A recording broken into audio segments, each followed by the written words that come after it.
ਵਾਹਿਗੁਰੂ ਜੀ ਕਾ ਖਾਲਸਾ ਵਾਹਿਗੁਰੂ ਜੀ ਕੀ ਫਤਿਹ। ਇੱਕ ਵਾਰ ਇੱਕ ਨਗਰ ਦੇ ਵਿੱਚ ਇੱਕ ਪਤੀ ਪਤਨੀ ਰਹਿੰਦੇ ਸਨ। ਗਰੀਬ ਸਨ, ਗੁਰਬਤ ਬਹੁਤ ਨੇੜਿਓਂ ਦੇਖੀ ਸੀ ਤੇ ਹਮੇਸ਼ਾ ਉਹਨਾਂ ਦੇ ਮਨ ਵਿੱਚ ਇੱਕ ਚਾਅ ਸੀ, ਇੱਕ ਸ਼ੌਂਕ ਸੀ ਕਿ ਆਪ ਗੁਰਬਤ ਕੱਟ ਲਵਾਂਗੇ ਪਰ ਬੱਚਿਆਂ ਤੇ ਨਹੀਂ ਪੈਣ ਦੇਵਾਂਗੇ। ਪਰਮਾਤਮਾ ਦੀ ਕਿਰਪਾ ਹੋਈ। ਪਰਮਾਤਮਾ ਨੇ ਉਹਨਾਂ ਨੂੰ ਪੁੱਤਰ ਦੀ ਦਾਤ ਦੇ ਨਾਲ ਨਵਾਜਿਆ ਤੇ ਉਹ ਬਚਪਨ ਤੋਂ ਹੀ ਪੁੱਤਰ ਦੇ ਤੋਂ ਇਹੀ ਸੁਪਨਾ ਉਹਨਾਂ ਦੇ ਮਨ ਵਿੱਚ ਹੁੰਦਾ ਕਿ ਆਪ ਚਾਹੇ ਇੱਕ ਵਕਤ ਦੀ ਰੋਟੀ ਖਾ ਲਈਏ ਪਰ ਇਸ ਨੂੰ ਚੰਗੀ ਥਾਂ ਤੇ ਪੜਾਵਾਂਗੇ। ਉਹ ਖੇਤੀ ਕਰਦੇ ਸਨ, ਸੋ ਇਸ ਲਈ ਹਮੇਸ਼ਾ ਸੋਚਦੇ ਸਨ ਕਿ ਖੇਤੀ ਦੇ ਵਿੱਚੋਂ ਮੁਨਾਫਾ ਨਹੀਂ ਹੁੰਦਾ। ਆਪਣੇ ਬੱਚੇ ਨੂੰ ਕਿਸੇ ਢੰਗ ਦੀ ਥਾਂ ਤੇ ਕੋਈ ਕਿੱਤਾ ਖੋਲ ਦਿਆਂਗੇ। ਜੇਕਰ ਇਹ ਚੰਗਾ ਪੜ੍ਹ ਲਿਖ ਗਿਆ ਤਾਂ ਹੋ ਸਕਦਾ ਹੈ ਕਿ ਚੰਗੀ ਨੌਕਰੀ ਪ੍ਰਾਪਤ ਕਰ ਲਵੇ ਤੇ ਸਾਡੇ ਇਸ ਕਿੱਤੇ ਤੋਂ ਖਹਿੜਾ ਛੁੱਟ ਜਾਵੇਗਾ, ਸਾਡਾ ਗੁਰਬਤ ਤੋਂ ਕਿਨਾਰਾ ਹੋ ਜਾਵੇਗਾ। ਇਸ ਕਰਕੇ ਉਹ ਹਰ ਰੋਜ਼ ਮਿਹਨਤ ਕਰਦੇ, ਚੰਗੀ ਮਿਹਨਤ ਕਰਦੇ। ਦੋਵੇਂ ਮੀਆਂ ਬੀਵੀ ਖੂਬ ਮਿਹਨਤ ਕਰਿਆ ਕਰਦੇ ਸਨ। ਸਮਾਂ ਆਉਂਦਾ ਗਿਆ, ਉਹਨਾਂ ਦੇ ਘਰ ਰਿਜ਼ਕ ਦੇ ਵਿੱਚ ਵਾਧਾ ਹੁੰਦਾ ਗਿਆ। ਉਹਨਾਂ ਨੇ ਖੇਤ ਵੀ ਹੋਰ ਖਰੀਦ ਲਏ, ਉਹਨਾਂ ਨੇ ਘਰ ਵੀ ਸੁੰਦਰ ਬਣਾ ਲਿਆ। ਪੁਸ਼ਤੈਨੀ ਘਰ ਨੂੰ ਹੀ ਉਸਨੇ ਵੱਡਾ ਚੌੜਾ ਕਰ ਲਿਆ।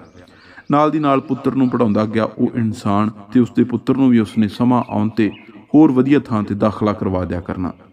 ਇੱਕ ਦਿਨ ਐਸਾ ਆਇਆ ਕਿ ਪੁੱਤਰ ਦੀ ਉਮਰ ਹੁਣ 20-22 ਸਾਲ ਹੋ ਗਈ ਸੀ ਤੇ ਉਸਨੂੰ ਇੱਕ ਵਧੀਆ ਥਾਂ ਤੇ ਨੌਕਰੀ ਮਿਲ ਗਈ। ਦੋਵੇਂ ਮੀਆਂ ਬੀਵੀ ਬਹੁਤ ਖੁਸ਼ ਸਨ। ਉਸਦੇ ਬੱਚੇ ਦੇ ਬਚਪਨ ਤੋਂ ਲੈ ਕੇ ਹੁਣ ਤੱਕ ਜਿਹੜਾ ਉਹਨਾਂ ਨੇ ਸੁਪਨਾ ਸੰਜੋਇਆ ਹੋਇਆ ਸੀ, ਉਹਨਾਂ ਦਾ ਸੁਪਨਾ ਪੂਰਾ ਹੋ ਗਿਆ। ਹੁਣ ਉਸ ਮੀਆਂ ਬੀਵੀ ਦਾ ਇੱਕੋ ਸੁਪਨਾ ਰਹਿ ਗਿਆ ਸੀ ਕਿ ਆਪਣੇ ਬੱਚੇ ਨੂੰ ਆਪਣੀ ਪਹੁੰਚ ਤੋਂ ਵੱਡੇ ਥਾਂ ਤੇ ਉਸਦਾ ਵਿਆਹ ਕਰ ਦੇਣਾ ਹੈ। ਬਹੁਤ ਵਧੀਆ ਸੰਸਕਾਰੀ ਖਾਨਦਾਨੀ ਘਰ ਦੇ ਨਾਲ ਨਾਤਾ ਲਾਉਣਾ ਹੈ। ਸਮਾਂ ਆਇਆ, ਉਹਨਾਂ ਨੂੰ ਚੰਗੇ ਘਰ ਦੀ ਦੱਸ ਪੈ ਗਈ।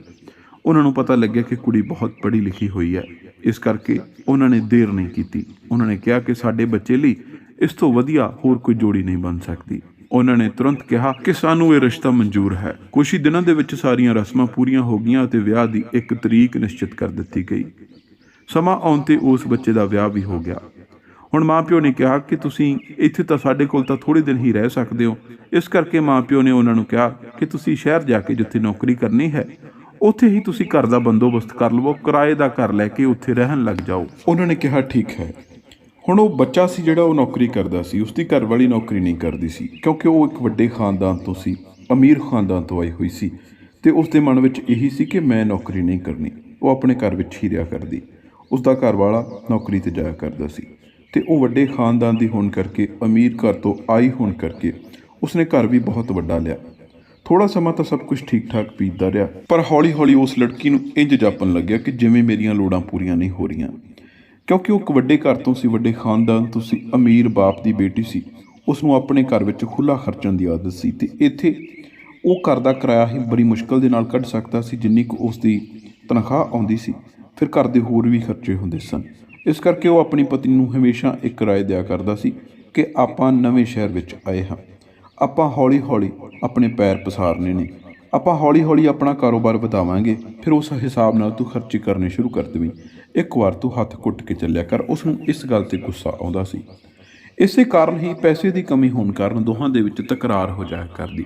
ਦੋਵੇਂ ਇੱਕ ਦੂਜੇ ਦੇ ਨਾਲ ਲੜ ਪਿਆ ਕਰਦੇ, ਗੁੱਸੇ ਹੋਇਆ ਕਰਦੇ।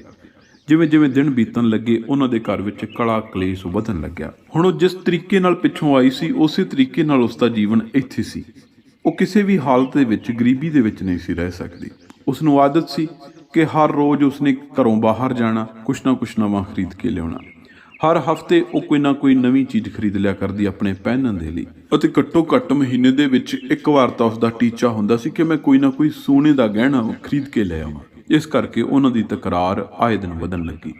ਘਰ ਵਾਲਾ ਕੁਛ ਕਿਆ ਕਰਦਾ, ਘਰ ਵਾਲੀ ਕੁਛ ਕਿਆ ਕਰਦੀ। ਦੋਵੇਂ ਇੱਕ ਦੂਜੇ ਦੇ ਨਾਲ ਲੜਾਈ ਕਰ ਲਿਆ ਕਰਦੇ। ਰੋਜ਼ ਰਾਤ ਨੂੰ ਲੜ ਕੇ ਸੌਣਾ ਹੁਣ ਜਿਵੇਂ ਉਹਨਾਂ ਦੀ ਨਿੱਤ ਦੀ ਦਿਨਚਰਿਆ ਬਣ ਗਈ ਸੀ। ਉਸ ਲੜਕੇ ਨੇ ਬਥੇਰਾ ਸੋਚਿਆ ਕਰਨਾ ਕਿ ਨਹੀਂ, ਮੈਂ ਲੜਾਈ ਨਹੀਂ ਪਾਉਣੀ, ਕੱਲ੍ਹ ਨੂੰ ਜਿਵੇਂ ਕਹੇਗੀ ਮੈਂ ਮੰਨ ਲੈਣੀ ਹੈ। ਪਰ ਫਿਰ ਵੀ ਉਹ ਆਪਣੇ ਪੈਸੇ ਦੇ ਹਿਸਾਬ ਨਾਲ ਜਿੰਨਾ ਕੁ ਕਰ ਸਕਦਾ ਸੀ ਉਹਨਾਂ ਕਰਿਆ ਕਰਦਾ ਤੇ ਉਹ ਉਸ 'ਤੇ ਖੁਸ਼ ਨਹੀਂ ਸੀ ਹੋਇਆ ਕਰਦੀ। ਹੁਣ ਤੇ ਕਈ ਵਾਰੀ ਉਹ ਭੁੱਖਾ ਧਿਆਇਆ ਆਪਣੇ ਕੰਮ 'ਤੇ ਚਲੇ ਜਾਇਆ ਕਰਦਾ ਸੀ। ਹੁਣ ਉਸਨੂੰ ਬਹੁਤੀ ਵਾਰ ਉਹ ਨਾਲ ਖਾਣ ਦੇ ਲਈ ਰੋਟੀ ਵੀ ਨਹੀਂ ਸੀ ਦਿਆ ਕਰਦੀ। ਆ ਕੇ ਰੋਟੀ ਖਾਇਆ ਕਰਦਾ। ਉਹ ਵੀ ਚਿੜਚਿੜੇਪਣ ਦੇ ਵਿੱਚ ਰਹਿਣ ਲੱਗਿਆ। ਉਸ ਦੀ ਘਰਵਾਲੀ ਨੇ ਉਸਨੂੰ ਕਿਹਾ ਕਰਨਾ ਕਿ ਜਿਹੜੇ ਤੇਰੇ ਪਿਓ ਦਾ ਘਰ ਹੈ ਉਸਨੂੰ ਵੇਚ ਦੇ, ਜਿਹੜੇ ਤੇਰੇ ਪਿਓ ਦੀ ਜਾਇਦਾਦ ਹੈ ਉਸਨੂੰ ਵੇਚ ਦੇ। ਉਹ ਉੱਥੇ ਕੀ ਕਰ ਰਹੇ ਨੇ? ਉਹਨਾਂ ਦਾ ਤਾਂ ਉੱਥੇ ਸੋਹਣਾ ਗੁਜ਼ਾਰਾ ਹੋ ਰਿਹਾ, ਚੰਗਾ ਗੁਜ਼ਰ ਬਸਰ ਹੋ ਰਿਹਾ। ਆਪਾਂ ਇੱਥੇ ਦਿਨ ਦਿਨ ਤੜਫ ਰਹੇ ਹਾਂ। ਆਪਾਂ ਹਰ ਪਾਸਿਓਂ ਹੱਥ ਘੁੱਟ ਕੇ ਚੱਲ ਰਹੇ ਹਾਂ। ਜੇ ਉਹ ਸਾਡੇ ਨਾਲ ਆ ਕੇ ਰਹਿਣ ਲੱਗ ਪੈਣ ਤਾਂ ਸਾਰਾ ਕੁਝ ਠੀਕ ਹੋ ਜਾਵੇਗਾ।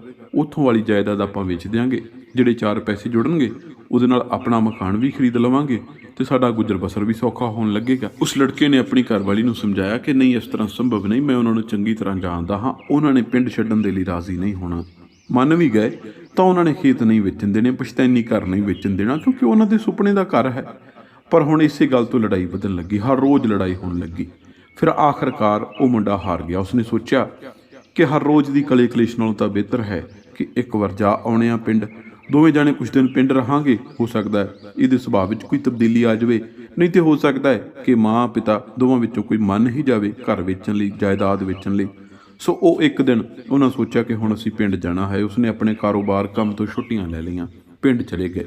ਪਿੰਡ ਜਾ ਕੇ ਇੰਨੇ ਠੰਡੇ ਮਿੱਠੇ ਸੁਭਾਅ ਦੇ ਨਾਲ ਰਹਿਣ ਲੱਗੇ ਕਿ ਮਾਂ ਪਿਓ ਦਾ ਜਿਹੜਾ ਸੀਨਾ ਹੈ ਹੋਰ ਚੌੜਾ ਹੋ ਗਿਆ ਕਿ ਇਹ ਸ਼ਹਿਰ ਰਹਿੰਦੇ ਨੇ ਪਤਾ ਹੀ ਨਹੀਂ ਲੱਗਦਾ। ਇਹਨਾਂ ਦੇ ਸੰਸਕਾਰ ਉਸੇ ਤਰ੍ਹਾਂ ਬਰਕਰਾਰ ਨੇ।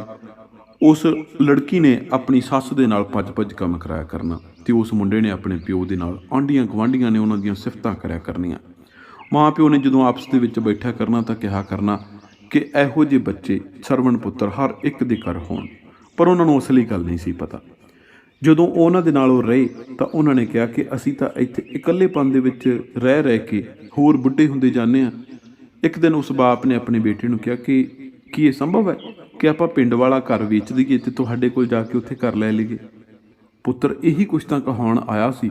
ਉਹ ਤਾਂ ਖੁਸ਼ੀ ਦੇ ਵਿੱਚ ਦੁੱਗਣਾ ਚੌਗਣਾ ਹੋ ਗਿਆ। ਉਸਨੇ ਕਿਹਾ ਹਾਂ, ਤੁਸੀਂ ਇਹ ਘਰ ਵੇਚ ਦਿਓ। ਉਹ ਘਰ ਵੇਚ ਦਿੱਤਾ। ਥੋੜ੍ਹੇ ਦਿਨਾਂ ਬਾਅਦ ਉਹ ਸ਼ਹਿਰ ਜਾ ਕੇ ਆਪਣਾ ਘਰ ਲੈ ਲਿਆ, ਉੱਥੇ ਜਾ ਕੇ ਰਹਿਣ ਲੱਗੇ। ਹੁਣ ਉੱਥੇ ਜਿਵੇਂ ਉਸਨੇ ਦੇਖਿਆ ਕਿ ਕੰਮ ਦੇ ਵਿੱਚ ਦਿੱਕਤ ਆ ਰਹੀ ਹੈ, ਪੈਸੇ ਉਹਨੇ ਬਣਦੇ ਨਹੀਂ ਜਿੰਨੇ ਖਰਚੇ ਨੇ, ਤੇ ਉਸਨੇ ਕਿਹਾ ਕਿ ਪੁੱਤਰ ਆਪਾਂ ਕੋਈ ਹੋਰ ਕਾਰੋਬਾਰ ਚਲਾ ਲਈਏ। ਤਾਂ ਉਸ ਬਜ਼ੁਰਗ ਦੀ ਨੂੰਹ ਨੇ ਕਿਹਾ ਕਿ ਆਪਾਂ ਕਾਰੋਬਾਰ ਤਾਂ ਚਲਾ ਸਕਦੇ ਹਾਂ, ਪਰ ਕਾਰੋਬਾਰ ਦੇ ਲਈ ਪੈਸਾ ਚਾਹੀਦਾ ਹੈ, ਸੋ ਪੈਸੇ ਦੇ ਲਈ ਆਪਾਂ ਪਿੰਡ ਵਾਲੀ ਜਾਇਦਾਦ ਵੇਚ ਦਿੰਦੇ ਹਾਂ। ਇੰਨੀ ਗੱਲ ਸੁਣ ਕੇ ਇੱਕ ਸਨਾਟਾ ਚਾਰੇ ਪਾਸੇ ਪਸਰ ਗਿਆ। ਉਹ ਬਜ਼ੁਰਗ ਪਿੰਡ ਵਾਲੀ ਜਾਇਦਾਦ ਵੇਚਣ ਦੇ ਹੱਕ ਵਿੱਚ ਨਹੀਂ ਸਨ, ਪਰ ਜਦੋਂ ਦੋਹਾਂ ਬੱਚਿਆਂ ਨੇ ਵਾਰ-ਵਾਰ ਉਹਨਾਂ ਨੂੰ ਇੱਕੋ ਗੱਲ ਕਹੀ ਕਿ ਤੁਸੀਂ ਤਾਂ ਇੱਥੇ ਰਹਿਣਾ ਸਾਡੇ ਕੋਲ, ਤੇ ਬਿਹਤਰ ਇਹੀ ਹੋਵੇਗਾ ਕਿ ਇੱਥੇ ਕੋਈ ਕਾਰੋਬਾਰ ਖੋਲ੍ਹੇਗੀ। ਆਖਰਕਾਰ ਇੱਕ ਦਿਨ ਆਇਆ ਕਿ ਦੋਨਾਂ ਬਜ਼ੁਰਗਾਂ ਨੂੰ ਮਨਾ ਲਿਆ ਗਿਆ। ਉਹ ਪੈਸੇ ਉਹਨਾਂ ਨੇ ਆਪਣੇ ਕੋਲ ਲਿਆ ਕੇ ਰੱਖ ਲਏ, ਬਜ਼ੁਰਗਾਂ ਤੋਂ ਲੈ ਲਏ। ਨਵਾਂ ਕਾਰੋਬਾਰ ਤਾਂ ਕੀ ਖੋਲ੍ਹਣਾ ਸੀ। ਉਹ ਜਿਹੜੀ ਲੜਕੀ ਸੀ, ਜਿਹੜੀ ਉਹਨਾਂ ਦੀ ਨੂੰਹ ਸੀ, ਉਹਨੇ ਆਪਣੇ ਸ਼ੌਂਕ ਪੂਰੇ ਕਰਨੇ ਸ਼ੁਰੂ ਕਰ ਦਿੱਤੇ। ਉਸਨੇ ਸਵੇਰ ਵੇਲੇ ਨਿਕਲ ਜਾਇਆ ਕਰਨਾ ਬਾਜ਼ਾਰ ਨੂੰ ਕੁਛ ਨਾ ਕੁਛ ਲੈਣ ਆਪਣੀਆਂ ਸਹੇਲੀਆਂ ਦੇ ਨਾਲ, ਤੇ ਘਰ ਦੇ ਕੰਮਕਾਰ ਉਸਨੇ ਆਪਣੀ ਸੱਸ 'ਤੇ ਪਾ ਦਿਆ ਕਰਨੇ। ਹੌਲੀ ਹੌਲੀ ਥੋੜ੍ਹੇ ਦਿਨਾਂ ਦੇ ਵਿੱਚ ਸਾਰੇ ਹਾਲਾਤ ਤਬਦੀਲ ਹੋ ਗਏ। ਜਿਹੜਾ ਕੁਛ ਉਹ ਚਾਹੁੰਦੇ ਸੀ ਉਹਨਾਂ ਨੂੰ ਮਿਲ ਗਿਆ। ਸੋ ਹੁਣ ਉਹਨਾਂ ਨੂੰ ਆਪਣੇ ਮਾਂ-ਬਾਪ ਦੇ ਨਾਲ ਬਹੁਤਾ ਸਨੇਹ ਪਿਆਰ ਲਗਾਵ ਨਹੀਂ ਰਿਹਾ। ਉਹਨਾਂ ਦੋਹਾਂ ਦੀ ਜ਼ਿੰਦਗੀ ਇਸ ਤਰ੍ਹਾਂ ਸੀ ਕਿ ਜਿਵੇਂ ਕੋਈ ਕੰਮ ਕਰਨ ਵਾਲੇ ਹੋਣ। ਹੁਣ ਉਹ ਉਹਨਾਂ 'ਤੇ ਬਹੁਤਾ ਧਿਆਨ ਨਹੀਂ ਸਨ ਦਿੰਦੇ। ਇੱਕ ਦਿਨ ਬਜ਼ੁਰਗ ਇਨਸਾਨ ਨੇ ਆਪਣੇ ਬੇਟੇ ਨੂੰ ਕਿਹਾ ਕਿ ਦੇਖ, ਤੇਰੀ ਮਾਂ ਕੰਮ ਕਰਕੇ ਬਿਮਾਰ ਹੋ ਗਈ ਹੈ, ਇਸ ਨੂੰ ਦਵਾਈ ਦਵਾ ਲਿਆ। ਉਸ ਬੱਚੇ ਦਾ ਉੱਤਰ ਸੀ ਕਿ ਮੇਰੇ ਕੋਲ ਪੈਸੇ ਨਹੀਂ, ਤੇ ਨਾਲੇ ਇਹ ਕਿਹੜਾ ਇਕੱਲਾ ਕੰਮ ਕਰਦੀ ਹੈ, ਮੇਰੀ ਘਰਵਾਲੀ ਵੀ ਤਾਂ ਨਾਲ ਕਰਦੀ ਹੈ। ਹੁਣ ਉਹਨਾਂ ਦੇ ਵਿੱਚ ਆਪਸ ਵਿੱਚ ਤਕਰਾਰ ਰਹਿਣ ਲੱਗੀ।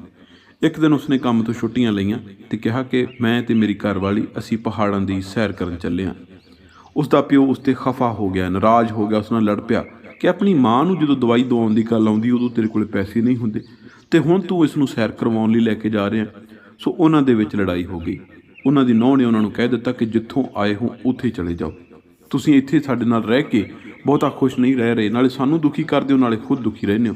ਅੱਗੋਂ ਬਜ਼ੁਰਗ ਜੋੜਾ ਕਹਿਣ ਲੱਗਾ ਕਿ ਅਸੀਂ ਉੱਥੇ ਕਿਵੇਂ ਚਲੇ ਜਾਈਏ, ਘਰ ਤੁਸੀਂ ਵੇਚ ਦਿੱਤਾ ਹੈ, ਜਾਇਦਾਦ ਤੁਸੀਂ ਵੇਚ ਦਿੱਤੀ ਹੈ, ਅਸੀਂ ਇੱਥੇ ਆ ਗਏ ਹਾਂ, ਸਾਨੂੰ ਇੱਥੇ ਤੁਸੀਂ ਕਾਮੇ ਬਣਾ ਲਿਆ। ਕੁਝ ਦਿਨ ਬੀਤੇ, ਠੀਕ ਠਾਕ ਰਿਹਾ। ਥੋੜ੍ਹੇ ਦਿਨਾਂ ਬਾਅਦ ਨੌ ਸਹੁਰੇ ਦੀ ਆਪਸ ਦੇ ਵਿੱਚ ਫਿਰ ਤਕਰਾਰ ਹੋ ਗਈ।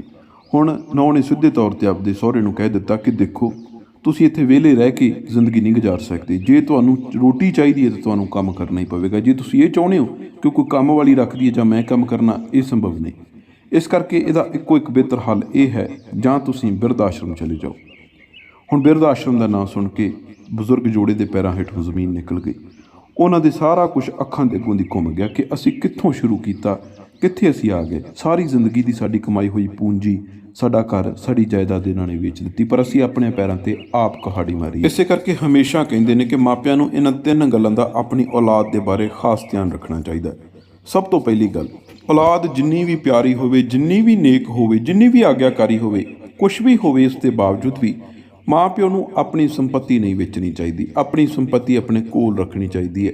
ਇਹ ਨਹੀਂ ਕਿ ਆਪਣਾ ਸਾਰਾ ਕੁਝ ਵੇਚ ਵੱਟ ਕੇ ਆਪਣੀ ਔਲਾਦ ਦੇ ਹੱਥ ਫੜਾਵੇ, ਨਹੀਂ। ਇਸ ਤਰ੍ਹਾਂ ਕਰਨ ਦੇ ਨਾਲ ਔਲਾਦ ਹੱਥੋਂ ਨਿਕਲ ਜਾਂਦੀ ਹੈ। ਔਲਾਦ ਆਗਿਆ ਮੰਨਣ ਦੀ ਥਾਂ 'ਤੇ ਤੁਹਾਡੇ ਕਹਿਣੇ ਤੋਂ ਬਾਹਰ ਹੋ ਜਾਵੇਗੀ। ਦੂਸਰਾ, ਬੁਢਾਪੇ ਦੇ ਵਿੱਚ ਵੀ ਨਿਰੇ ਪੁਰੇ ਆਪਣੀ ਔਲਾਦ ਦੇ ਉੱਤੇ ਨਿਰਭਰ ਨਾ ਹੋ ਜਾਵੋ। ਆਪਣੇ ਜਿਉਂਦਿਆਂ ਜੀ ਕੁਛ ਨਾ ਕੁਛ ਅਸਾਸੇ ਐਸੇ ਬਣਾਏ ਹੋਣ ਕਿ ਤੁਹਾਡੇ ਬੁਢਾਪੇ ਦੇ ਵਿੱਚ ਉਹ ਤੁਹਾਡਾ ਸਹਾਰਾ ਬਣ ਸਕਣ। ਇਸ ਕਰਕੇ ਜੇਕਰ ਤੁਸੀਂ ਇਹ ਸੋਚੋਗੇ ਕਿ ਨਿਰਾ ਪੁਰਾ ਆਪਣੇ ਬੱਚਿਆਂ ਦੇ ਉੱਤੇ ਨਿਰਭਰ ਹੋ ਜਾਣਾ ਆਪਣੇ ਬੁਢਾਪੇ ਵੇਲੇ, ਤਾਂ ਇਹ ਕਿਤੇ ਨਾ ਕਿਤੇ ਤੁਹਾਡਾ ਨੁਕਸਾਨ ਕਰਵਾ ਸਕਦਾ ਹੈ। ਹੋਰ ਨਹੀਂ ਕੁਛ ਤਾਂ ਕਈ ਵਾਰ ਔਲਾਦ ਆਪਣੇ ਬਜ਼ੁਰਗ ਮਾਪਿਆਂ ਨੂੰ ਰੋਟੀ ਦੇਣ ਲੱਗਿਆਂ ਵੀ ਨੱਕ ਬੁੱਲ ਵੱਟਦੀ ਹੈ। ਅਤੇ ਤੀਸਰਾ, ਆਪਣੀ ਪੂਰੀ ਦੀ ਪੂਰੀ ਸੰਪਤੀ ਆਪਣੇ ਬੱਚਿਆਂ ਦੇ ਨਾਮ ਨਹੀਂ ਕਰ ਦੇਣੀ ਚਾਹੀਦੀ।